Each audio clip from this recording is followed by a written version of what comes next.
I'm Aaron Sagers, and this is Talking Strange.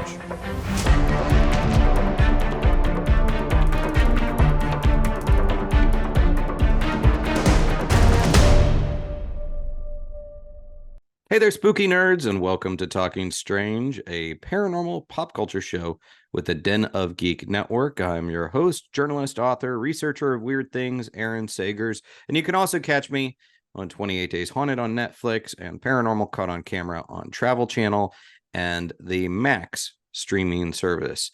And today we are talking about UFOs. I know it's a lot to talk about. So more specifically, we are talking about this book, We Are Not Alone, The Extraordinary History of UFOs and Aliens Invading Our Hopes, Fears, and Fantasies. And it is written by Marc Hartzman, one of America's leading connoisseurs of the bizarre, according to abcnews.com. And he is the author of several books, including The Big Book of Mars and Chasing Ghosts.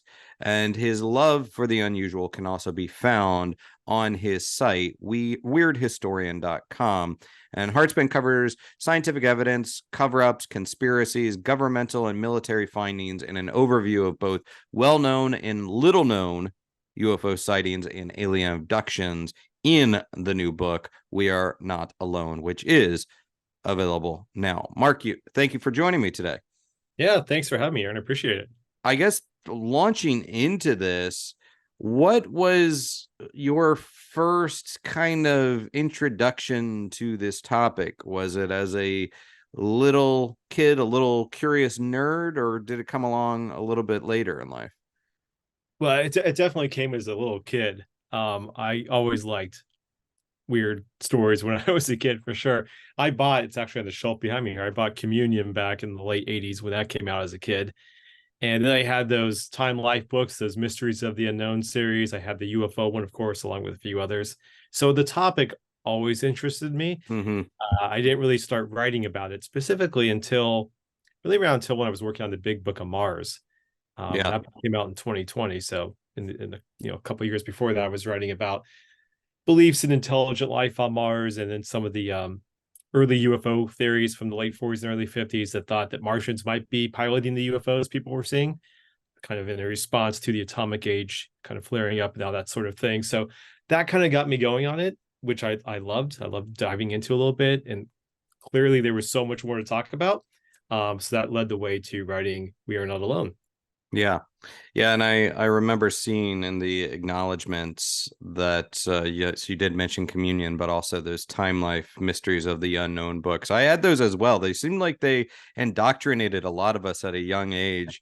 And it was also for me. So I think I remember the very sharp, glossy pages in those books, which could give you a nasty paper cut.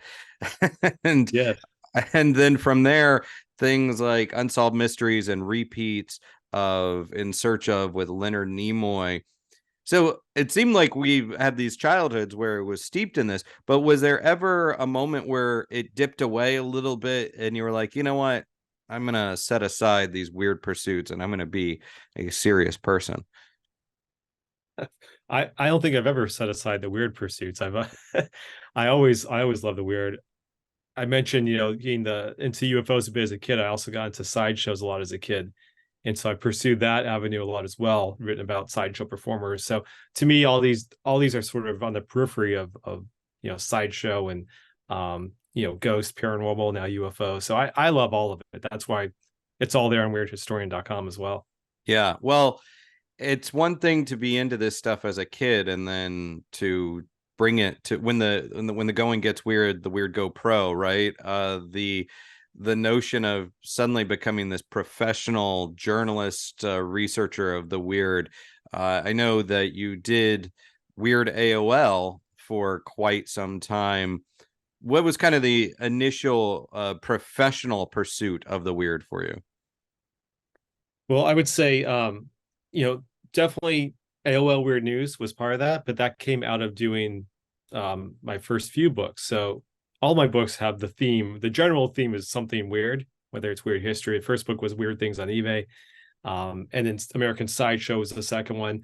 After that, I started working with LOL Weird News. My friend Buck Wolf, who was the managing editor there, brought me on to run basically the sideshow beat. So I was writing. I had all these, still have all these amazing connections within the sideshow community, so I could find stories to tell that maybe others really couldn't or didn't have access to. So that was great. That was a fun gig to be able to write these stories, and they had great reach at that time. That was a very large news organization, so that was pretty wonderful. Had some good experiences come out of that. I got to go on the Maury Povich show with the bearded lady who I helped her reunite with her son after 30 years. So some fun experiences came out of that on the professional side. And then I've just pursued it with the books, on the side during the day. My day job is in advertising as a creative director. So when I can infuse some of this weirdness into the work. But it's nice to have this outlet for the weird pursuits. Yeah, so I've spent a lot of time in that old Huffington Post office as well, and I know Buck, and the thing that I'm always wondering is, do you think New York City is a weird city? It certainly has its weirdness. I Yeah, think maybe some of that's been kind of going away a little bit. I think yeah, there were some weirder spots, as I remember from going back to the late 90s, early 2000s. But the thing that really got me going was one of my favorite places in New York City was called the Freakatorium, which was a small little museum on the Lower East Side run by a sword swallower who I became friends with. And that helped really kind of pave the way for my sideshow book as well. But I loved places like that, just places with odd, quirky things and things you're not going to see in most any other city in the world. yeah. So yeah, New York City, more of it. Although it seems a little bit, and this maybe is just me editorializing, but it seems a little bit like New York City. Lived a long time there. I think perhaps because we're so busy and caught up in our own personal weirdness that we sometimes miss the weirdness around us or above us. Even like, and I know you've talked about ghosts as well. There's seems like less of a drive in New York City to explore the haunted, to explore the UFOs above us than in other towns. Maybe that's a misread. Would you disagree with me on that? I think there's just so much, right? So it's there, but there's so much else as well. Whereas maybe other smaller towns, that's kind of their bigger thing. Like I have a friend who runs a company called Burrows of the Dead. She does ghost tours in all the boroughs, which is amazing. There's certainly a few other haunted places that give tours. So there's an element there, but yeah, I guess it's just competing against a lot of other interests. Yeah. Yeah. Burrows of the Dead. Adrian Yeah, or yeah, Andrea James. Yeah, that's right. Yeah. yeah, Small world, man. Small yeah. world. Well, with this book, with We Are Not Alone, what did you approach this as sort of a book for beginners on this UFO topic that want to catch up to speed since this is a very hot topic again? Or did you kind of approach it for meant for longtime fans? I like to think it's for a little bit of both.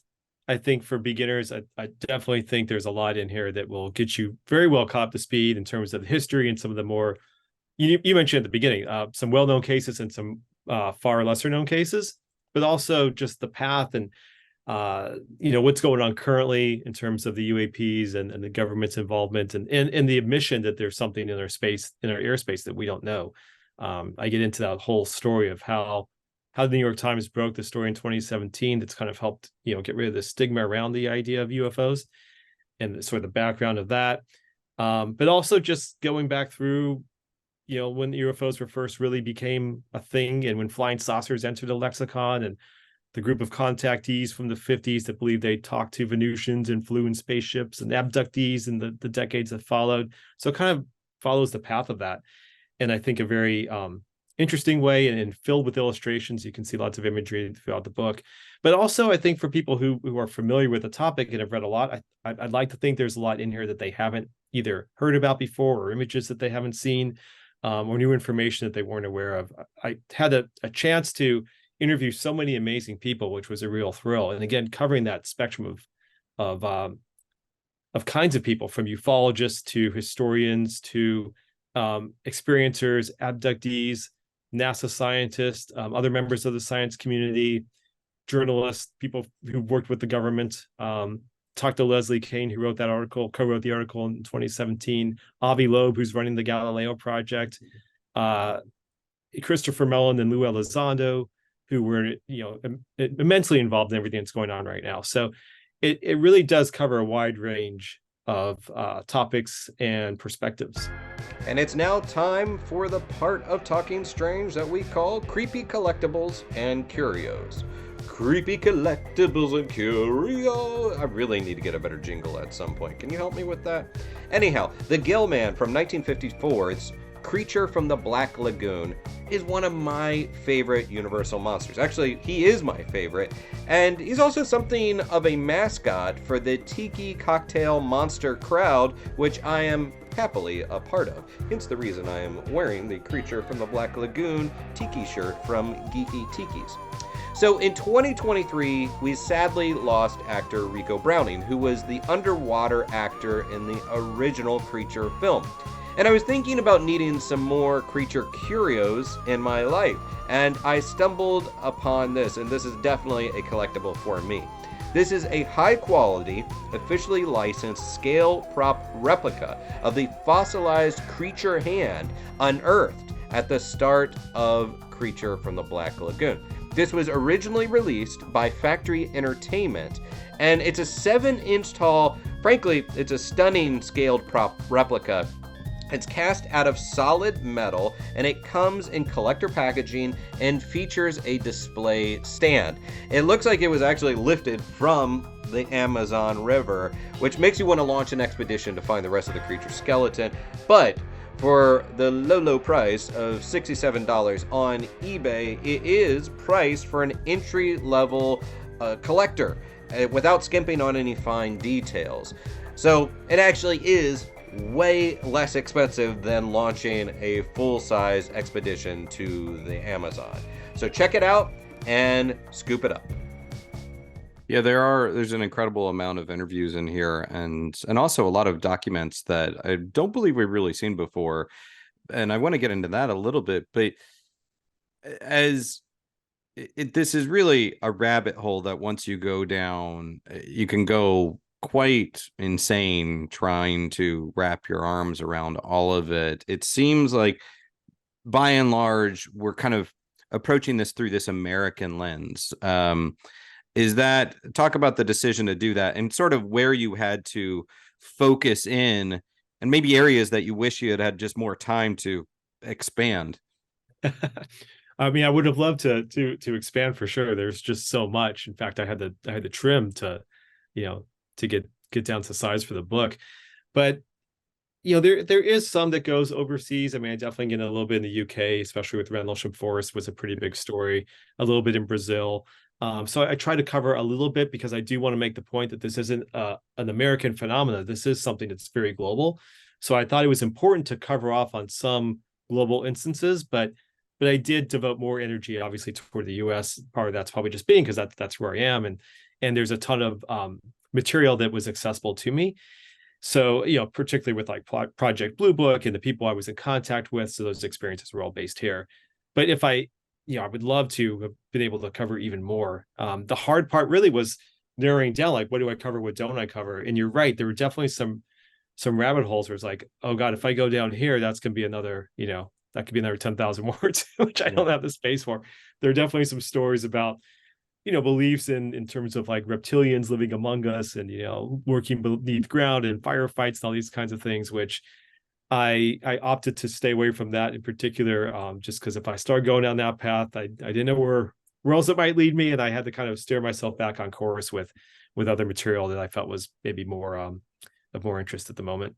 Yeah, what was the metric for that in your mind as far as, okay, this is now crossing over into something else? It's because really, if it was just a quote unquote conspiracy theory, well, that could, according to some, that encompasses this entire topic, but certainly as someone that has done UFO conventions and personally been accused of being a reptilian, which I am not to my knowledge, unless I'm deep, undercover, but I just haven't been activated yet. But, that kind of lends into the fringy, but again, it's all fringy from that other perspective of people that don't buy into this at all. Even just asking this question is driving me insane. So what was the metric to like dancing up to that line and then backing off?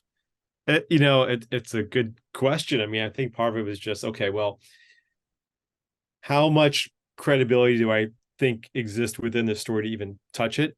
And if I do, like, what kind of resources do I have? Do I have any, like, sources I feel like are really quality that I can kind of dive into? So I feel like I'm offering something that's backed by at least something, as opposed to purely hearsay, or maybe a source that I'm not, so sure about the credibility. So I guess I kind of backed off a little bit with that in mind. And also, like I said, there's just so much else. And I did have access to a lot of amazing resources and people. So I focused more on what I had in front of me that I felt confident about, versus venturing off in the paths I was wary about to begin with and not really knowing where it may lead me. So I guess that's roughly an answer. Yeah. It's hard to give a concrete one for that. No, it's difficult. But when you're approaching the initial research for this, was there a specific case that you would label as your favorite, or perhaps most intriguing, the thing that you happen to love talking about at dinner parties with the people that are not it kind of already embedded in this world? Yeah, there's a few for sure that stand out to me. I'm trying to think which one to begin with. I'd say one of them I love is, and we were just talking before we started recording about a mutual friend of ours, Lee Spiegel, who had been researching UFOs since the 70s, and amazing guy who huge help with this book, because he knows everyone in the community, and he opened a lot of doors for me. Sadly, he passed away in August, but he had his own experience in the mid 1970s in North Carolina, which he shared with me. And he's talked about that in his own radio program. But I loved his story. I actually got to go look through his original files, the files he typed up, reports in the 1970s, obviously to go along with the stories that he was telling me now. And it's an amazing story where he was basically sent down by J. Allen Hynek, who was running Project Blue Book for the Air Force. And he saw a triangular UFO that he was sent to go research, because there were lots of reports coming in. He met with the police chief in Lumberton, North Carolina, and the two of them eventually followed reports and eventually saw it themselves, pulled off the side of the road. It was right above them, treetop level off the ground. So not way up. I mean, very, very visible, perfectly silent, flashed a beam at his feet. He were with other people as well. I think some other police officers were with them. So this is a guy who I know personally. I don't imagine this guy just making up a bunch of stuff. He did his research. He checked in with local Air Force bases to see, were you testing something? Were pilots in the area? None of that checked out to offer any explanation. And no explanation was ever given for that case. So I love that one, just because, one, it's still unidentified, and two, it's directly from someone I know, as opposed to digging up something from news reports, or written in other books, or just hearsay from someone who told someone else who told someone else. So I love the personal connection to that, knowing this guy and knowing I don't think he just creates something out of out of nowhere. Yeah. And not coming from like decades ago. I mean, it was decades ago, but it wasn't 70 years ago. Yes, exactly. Going back to 70 years ago. So the Roswell case is obviously probably the most well-known one. And so that's an example, I think, where, if you don't know about it, you're going to learn about this book. If you do know about it, I think I've got something new that maybe people haven't heard before, which I love. This came from a planetary scientist who I'd met writing the Big Book of Mars. His name is Pascal Lee. He's a brilliant guy, works with NASA and SETI. And so I had reached out to him just to see if he had thoughts on the subject. In general, this was actually pretty early on in the book. Yeah. And so he gave me a lot of thoughts on his belief in the extraterrestrial life and how it might exist, kind of playing off of the idea of the Drake equation, which is an equation from 1961, I think, basing, a set of variables that kind of help determine how many intelligent civilizations might exist in the galaxy. How to narrow it down, basically. Narrow it down. They had like 10,000 to like 100 million was they were narrowed down. Pascal Lee thought maybe it's one, and he explains why. And I get into that in the book. He has a whole lecture on it, which is brilliant. But in addition to that, he said, hey, I have a theory about Roswell. And he said, as a scientist, you can't just, you have to have data, right? For anything you write, you have to have data, and you have to have a peer reviewed. There's a whole process you go through. I don't have to go through that process. So he's like, I can share the story with you, and you can write the story. I'm like, that's great. Let me hear it. So what I love is that he took all basically the lore around Roswell, and he found terrestrial explanations for it. So that lore basically being, as we know, something crashed, unusual materials, and then this idea of bodies being sighted that were alien-like, right? Like child size, gray, long limbs, big heads, the sort of alien tropes that we hear. And so he said, well, here's a thought. One is the government eventually came out and said it was called Project Mogul, a top secret project with a high altitude balloon that was being used to spy on Russia to check on their nuclear capabilities, which I find makes a lot of sense. You would keep that quiet. In fact, you keep that so quiet, you would cover it up with the UFO story in 1947. So he was suggesting that maybe that was the case. They were using new materials for that balloon, mylars that would not be something people would be familiar with if they came across the scraps. But in addition to that, he thought they might be testing the biological effects on the body at that high altitude. And to do that, they might have used monkeys. And they may have, to do that, they would have then shaved the monkeys. So and then they put like the things on the skin to test the biometrics and so forth. So then you'd have this gray skinned creature with long limbs, probably skinny and weird looking without their fur, bigger heads, bigger eyes, So it would definitely look odd, childlike in size, right? Maybe 3 feet tall or something like that. So he suggested they may have been testing that on monkeys in the high altitude balloon, and maybe also trying to train them to take pictures over Moscow. Basically, they push a button, takes a picture, they get a treat as a response. They couldn't do that remotely at that time. And then it crashed. And that's what the bodies that people may have seen at that time, if those stories are in any way true. So I thought that was an interesting way to account for it. Like that answers what people have seen and said to have experienced, but without injecting aliens into the equation. So again, I just found that very interesting. I did find in my own research that monkeys were being sent into high altitude as early as 48 in New Mexico. So who's to say a few months earlier it wasn't happening, but just not available in public records yet. Yeah, and I would say that I've read a fair amount about the Roswell case, and I'd never, to my knowledge, I don't think I'd ever encountered that potential explanation. And it as a theory, it does make sense that even in the 90s, when we're releasing additional explanations about what took place in Roswell, that maybe the government does not want to cop to the fact that it was engaging in pretty brutal experimentation on animals. So exactly. which you speak about in the book. Okay, so you have, and I also have to commend you for Roswell for such a just expansive topic. You do manage to condense it and cover a lot of this material in the early chapter. And then you also talk about the Dorito sighting by Lee Spiegel. Now, those are things that you kind of went in having this interest in. Was there perhaps a case that totally came out of left field that you are not aware of that just really captivated you? Yeah, there's one I wrote about it in the introduction to the book. So this was something that came up while I was just kind of early on in my research. I went to a guy named David Marler who runs a huge UFO archive.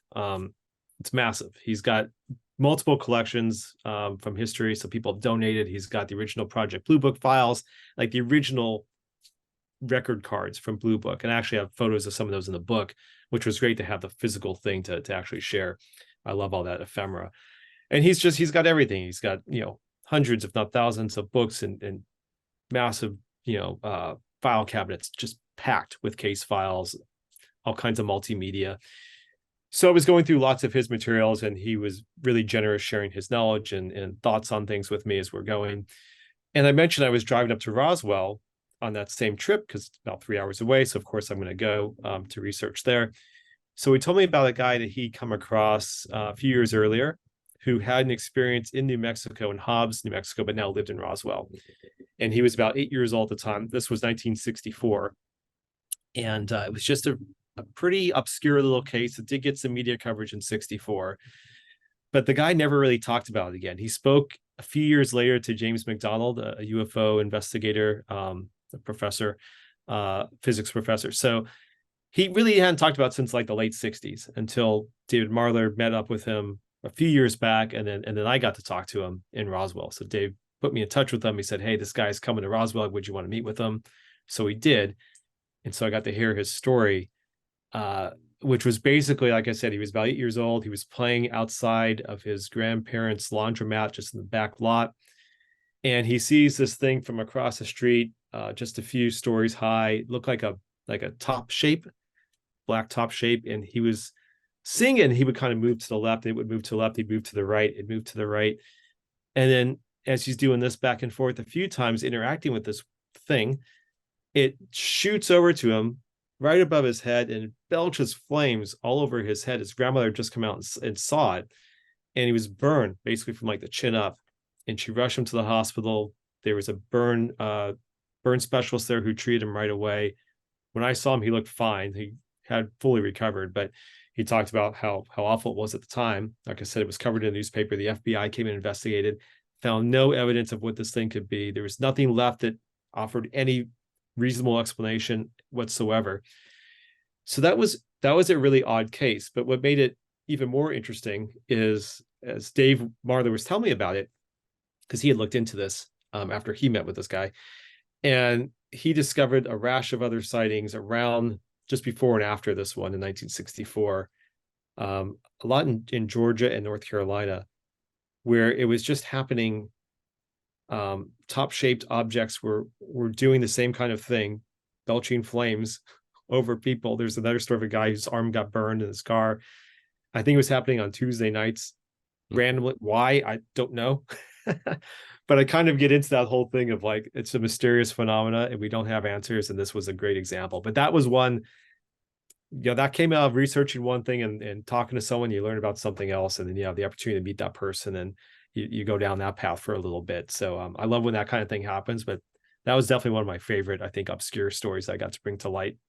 Yeah, it was an obscure one. And it's what I liked about that story and the other stories kind of in this realm is that it's easy to dismiss these experiencers or eyewitnesses as wanting to make a buck or gain a little bit of limelight, which is oftentimes even what the government during Project Grudge was saying these people were what they wanted out of it. It's either they had psychological issues, they were horribly mistaken, they wanted a little bit of fame. Or mass hysteria. And yet these people weren't trying to really cash in on this. And in the case you're talking about, this little kid, okay, yes, there was some media coverage, very local media coverage, but it's not like this was the time of reality TV where he was trying to get a series greenlit around his experience and how it's changed him since. This was such a big experience, but such a small little blip in him talking about it. You were the third person to talk about it with him. Exactly. He didn't want any attention from it.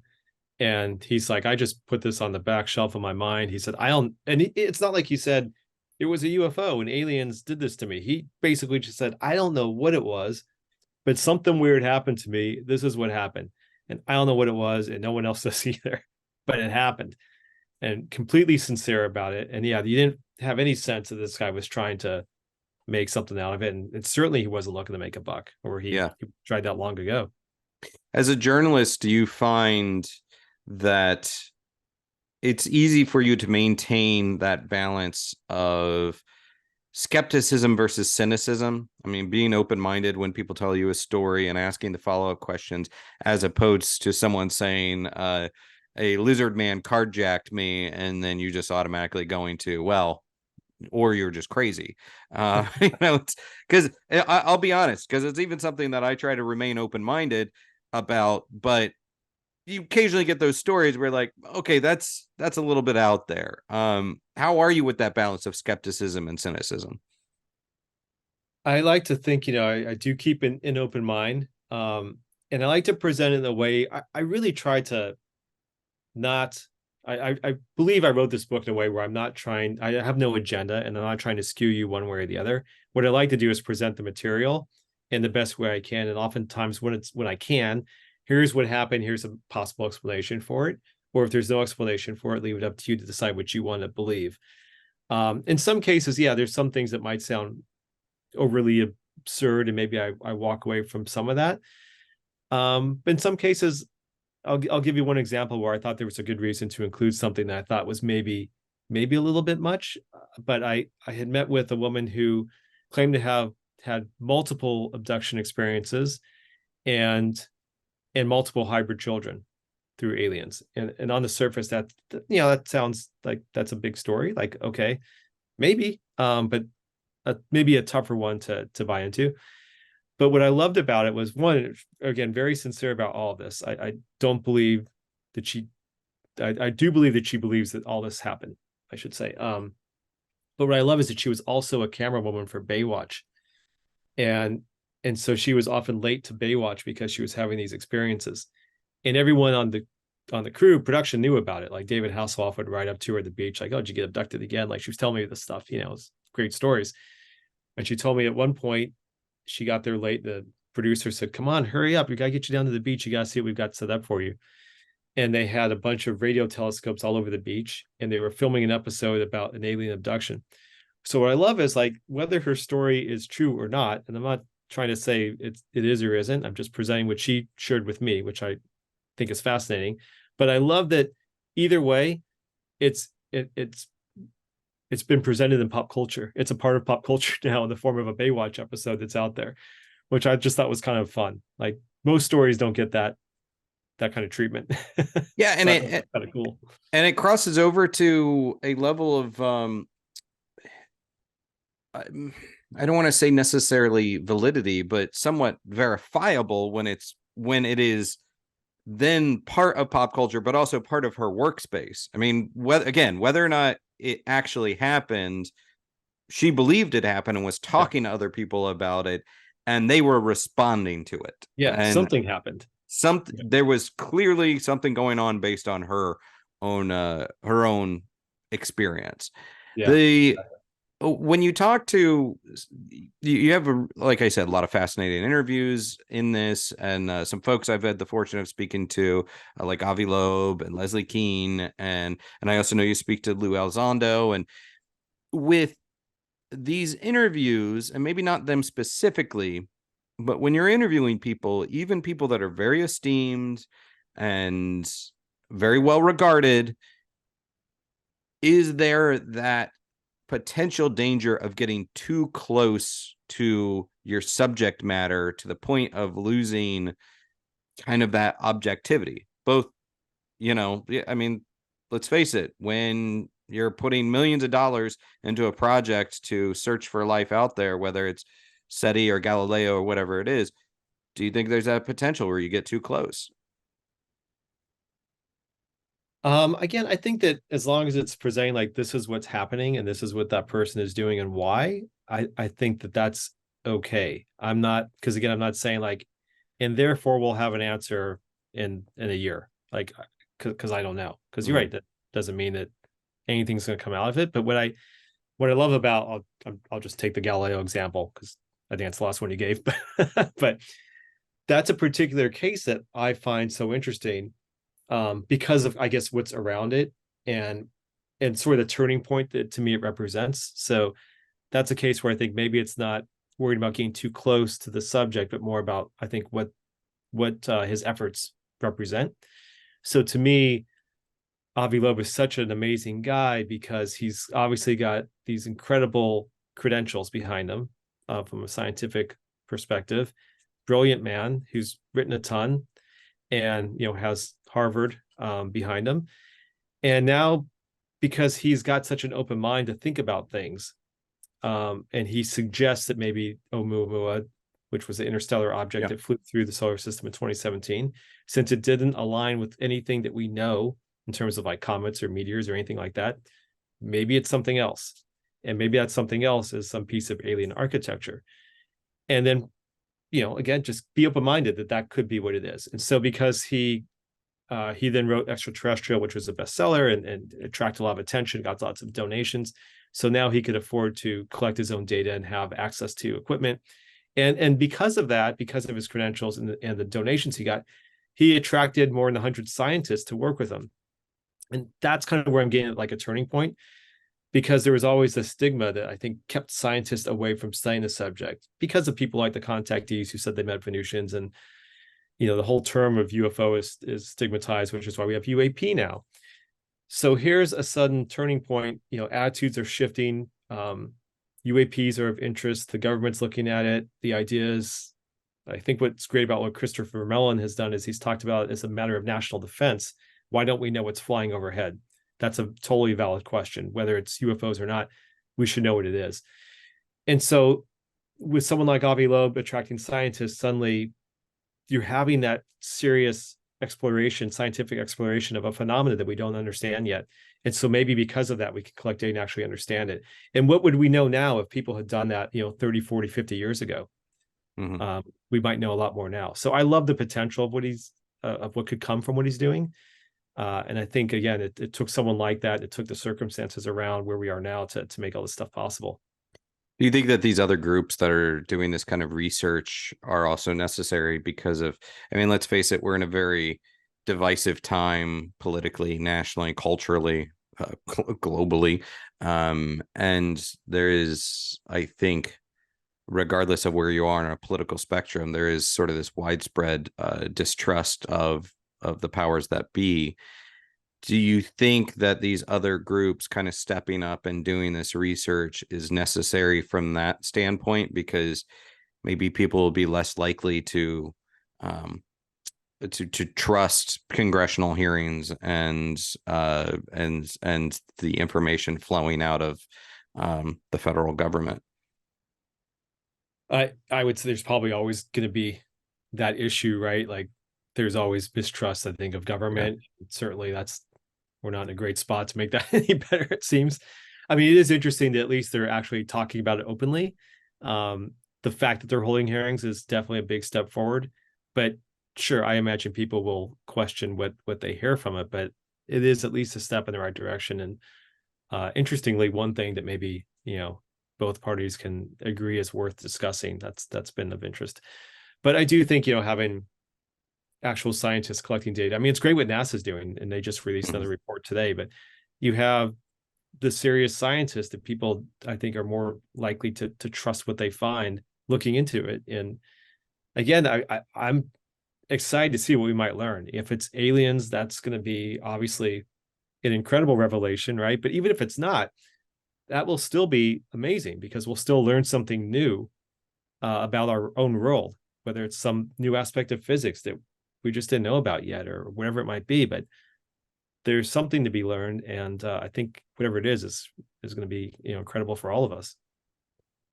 From your perspective as a journalist and researcher and author, both for your approach to this book, but also just to guide other people with media literacy, how would you advise in kind of the BS meter of people that come forward with these pretty big allegations about I have an alien body, or I've seen alien bodies and I used to work for the government, versus more credible testimonies? And the parentheticals of that is, like, if you worked in a records office in your local courthouse, you technically worked for the government, so people come forward and say that a lot without necessarily stipulating what they did and can they prove it. Right. It might sound bigger than it really was, right? Yes. Yeah, exactly. Well, I do think it's been interesting to watch this happen in the past few months, basically. You kind of referenced like the case of the Mexico's Congress with the guy who had the two alien bodies, and at that same presentation, you had one of the Navy pilots who's been more serious about his investigations, and then you have David Grush, who talked about seeing the alien bodies. You heard from someone else who said that they saw this, and he seems very credible, but at the same time, who are these other people? We don't know. There's a little bit of, I think, still unknown there. And to me, that's a little different than like David Fravor, who had the Tic Tac experience and is this guy flying a F-16 Hornet who's got no reason to make this stuff up. And I do believe knows what he's doing. and saw things with his own eyes. So to me, that's a little bit different. And what's interesting is, I talked about how the stigma, I think, is finally going away. But then you have some of these cases where I feel like, especially the case of Mexico, where, okay, now you've got people creeping back up, which are going to muddy the waters again to some degree, because now just when you start taking it seriously, you've got this, which to me goes back to the 50s with the George Adamskis of the world, who met Venusians who looked like us but better, and then flew them to Venus, or Howard Menger, who married a Venusian, had Venusian children supposedly. Like all these things that made it harder to believe there was something serious going on when you got this stuff going on. So I do wonder if they're causing any harm to the more serious approach that has been taken toward the subject now. And I hope not, because like I said, it's been a long time since it's been taken this seriously. And I hope that continues so we can find some sort of answer one way or the other. I mean, I do think that it's damaging because, I mean, in this, again, we're talking about UFOs and UAPs right now, but it's also just applied to the way we ingest and digest information overall. It seems like, there's the old expression that a lie can travel halfway around the world while the truth is still putting on its shoes. And now it's a tweet can travel around the world twice while the truth is still hitting snooze, like, Yes. And so I do think it's damaging, but it is also interesting to see that people are fascinated and intrigued with the topic, which I actually think that your book, We Are Not Alone, is important, because it is kind of bringing people through this process of like, where have we been and how did it progress and where are we going? And it's, this book could not have been written in 2017, and even chapters of this from 2021, you've expanded on already. So, and every day it seems like there's new material coming out. For sure. Yeah. Do you think ultimately, from your perspective, that truth, whatever truth is, whatever disclosure is, do you think it's going to come from a government, or do you think it'll come from people documenting, walking around with, computers in their pockets and cameras everywhere, and, just pointing up at the sky or seeing things? Where do you think this notion of disclosure will come from, or from one of these other kind of educational or independent operations? I kind of suspect the latter.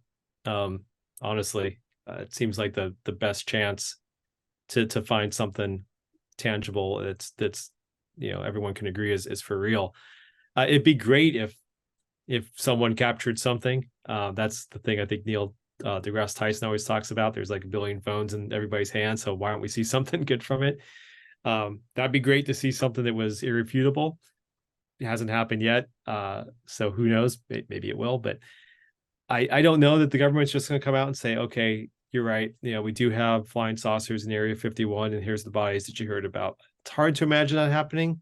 But, it does seem like some of these other third parties, independent parties, might actually start finding some real information or actual data that shows it is real. And I mean, you talked about the truth and the lies.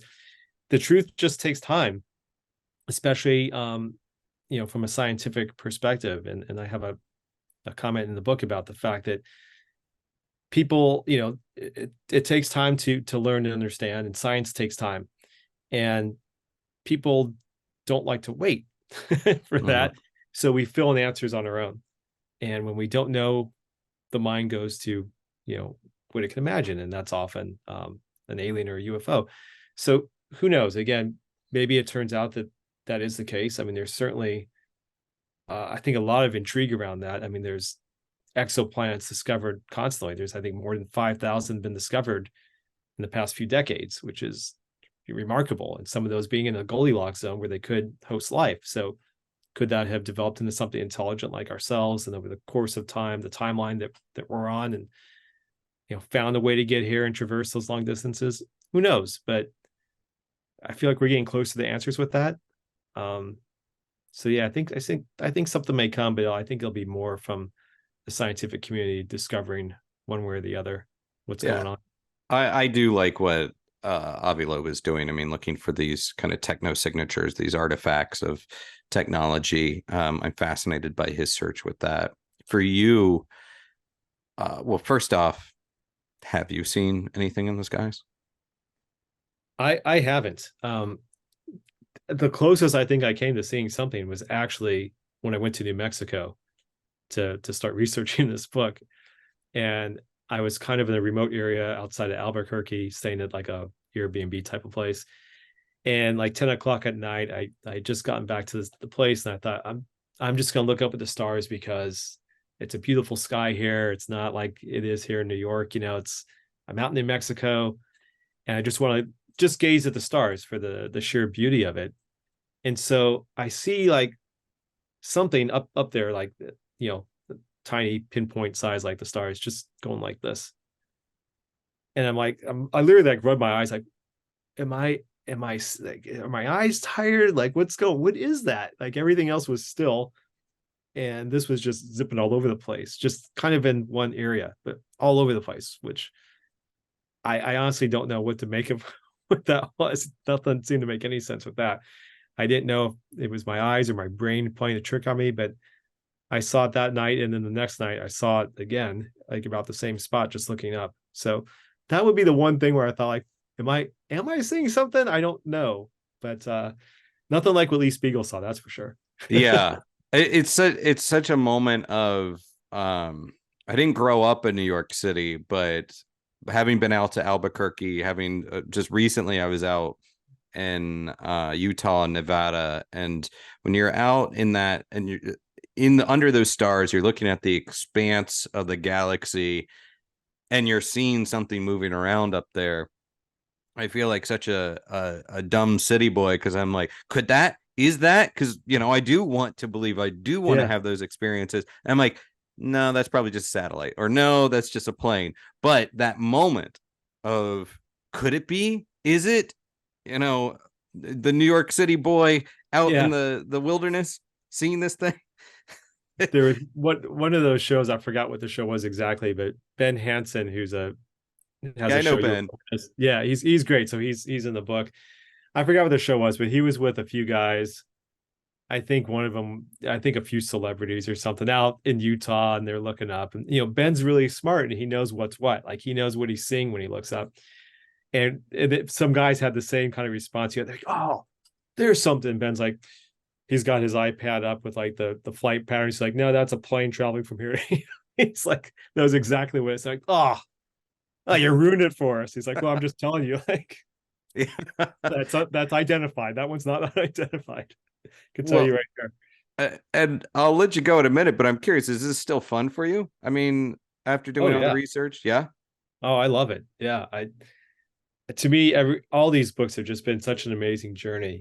I meet people I never thought I would meet. I get to hear incredible stories and experiences, and I love sharing them. To me, that's what these books are. It's me sharing stuff I'm fascinated by. I mean, you can see that these two shelves here are all UFO books, and part of it is like I get to buy a bunch of stuff, and it's all for research. I like having it. So yeah, it's a lot of fun. I really enjoy it. And I hope other people enjoy what I put together. When you're at like the International UFO Museum, or you're doing the research on these other topics, are you still I know you're a serious journalist, and you are approaching this topic matter with a serious eye. However, when you find yourself underneath that giant flying saucer model with the gray statues at the Roswell Museum, are you still snapping selfies in front of those things? Oh, I mean, how can you not? Good man. It's all part of the fun. I mean, I love the fact that Roswell's totally embraced it.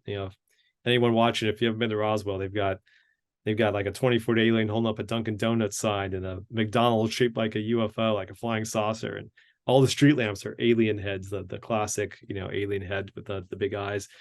I think it's fun. I mean, I like that they've embraced it and they've turned it into a tourist attraction, and they get to share some history. And again, you make of it what you want, but I really do enjoy it. Yeah. It goes back to the kind of the referencing pop culture, is that it doesn't have to be a separation of church and state in this matter. You can embrace the fun and the lore and have a bit of, have a bit of fun with it, while also saying, but we actually also think there might be something going on out there. Yeah, exactly. I mean, whether it was UFOs or not, it's impacted our culture in all kinds of ways, right? The things that entertain us, movies and books and TV show, like so much of that comes from these kinds of experiences. So in one way or another, it's affected us all, and I think probably a more fun, interesting way. And of course, if there's something real with it all, then it just gets even more fascinating. So to me, it's all good. It's just, again, how you present it, and again, not pushing one way or the other, just presenting material that hopefully is fascinating to everybody. But where do you land? Do you think there's something out there? I think that there probably is something out there. Yeah. I think like the book says, we are not alone. Yeah. Well, my guest is Marc Hartzman. The book is We Are Not Alone: The Extraordinary History of UFOs and Aliens Invading Our Hopes, Fears, and Fantasies. And it is available now. I would recommend checking it out. It's also just a really nice presentation. The people at Quirk Books know how to put out a good book. It feels good.